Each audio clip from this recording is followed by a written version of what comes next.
going to finish the notes that we did not get to today. And actually, I just tried to make this video once and then I had some technical difficulties, so this is going to be round 2. So with experimental probability, that's going to be equal to this fraction where you have the number of times the event occurs over the total number of trials. So if it's experimental probability, it is going to be an experiment. That's going to be your number of trials of the experiment, and then each event is going to have a certain occurrence. So if we look at example 4, it says the table shows the result of the spinner experiment, and then we're going to find each experimental probability. So it gives you a number on a spinner. So I do a little example of a spinner for you. So you could have like numbers 1, 2, 3, and 4, and then you have this little arrow in the middle, and then you would just spin that, and then we would see where that number would land. Okay, so somebody used that as their experiment, and then they recorded how many times they landed on 1, how many times they landed on 2, how many times they landed on 3, how many times they landed on 4. So the first thing that we want to do, we want to find this total number of trials. So the total number of trials is going to be equal to the sum of all the occurrences. So we're going to add up the 6 and 11, which is 17. Okay, and then we're going to do 17 and 19. So let's add the 10s together first, which would be 20. And then 9 and 7 is 16. Okay, so then that would be 36. And then 36 and 4 makes 40. And then that 10 is going to make 50. So 50 is going to be our total number. So when we're trying to find the probability for spinning a 4, the total number of trials is going to be 50, so that's going to be our denominator. And then spinning a 4, let's see how many times that occurred. So according to the table, spinning a 4 happened 14 times out of 50. So then we'll reduce this, because what goes into both 14 and 50? 2. So divide by 2, and you'll have 7 over 25. And that is going to be 28%. Okay, so the next one, it says spinning a number that's greater than 2. So if we're thinking of numbers that are greater than 2, it doesn't say greater than or equal to. The numbers that are greater than 2 are going to be 3 and 4. Okay, so what we have to do is total, or find the sum of the occurrences of 3 and 4, which is going to be 19 plus 14. Okay, so if we do 19 plus 14, we're going to get 33. And so that's going to be the top amount out of the 50 trials that we've already found the total of.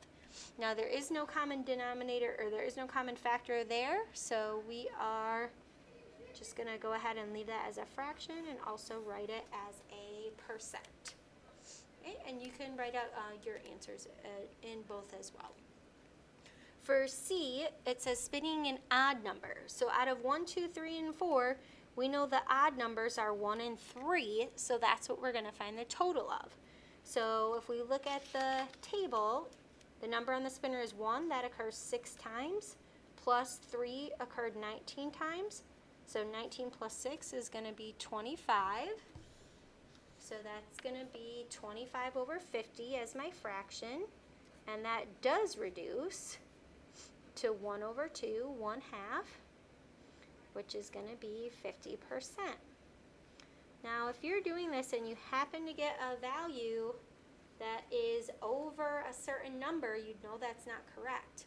Because remember, in probability, the most you can have is 1. So that would be 100%. If you're getting something that's bigger than 1 here, that means the percentage is over 100, and that's not going to be possible. For D, I want you to create your own situation and find the probability. So we didn't get that in class today. So you could make up any situation that you want where you would find some event that happened and then do the number of occurrences. Like maybe you wanted to find the probability of spinning an even number. Well, the even number for this happens to be the 2 and the 4, the 11 plus 14, so it would be 25 over 50. That's not always going to happen, but you could use the complement to find that. Maybe you want to find the probability of finding a number less than 2. Well, if you do the probability well, let's actually do that. So spinning a number less than 2. Okay, so ask yourself what numbers are less than 2. Well, that would just be 1. So for spinning 1, that happens 6 times out of a total 50. So you'd have 6 over 50. So divide both of those by 2. You'd have 3 over 25, which is going to be 12%. And to get your percent quickly, if you know 25 times 4 is 100, then 3 times 4 is going to be 12. So 12 over 100 is going to be 12%.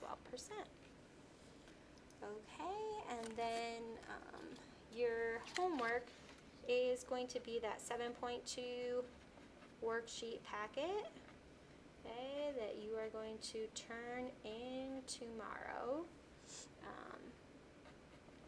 Friday, 4/29. Okay, so you're going to turn that into the sub. Okay, and if you are on the band trip and watching, hello.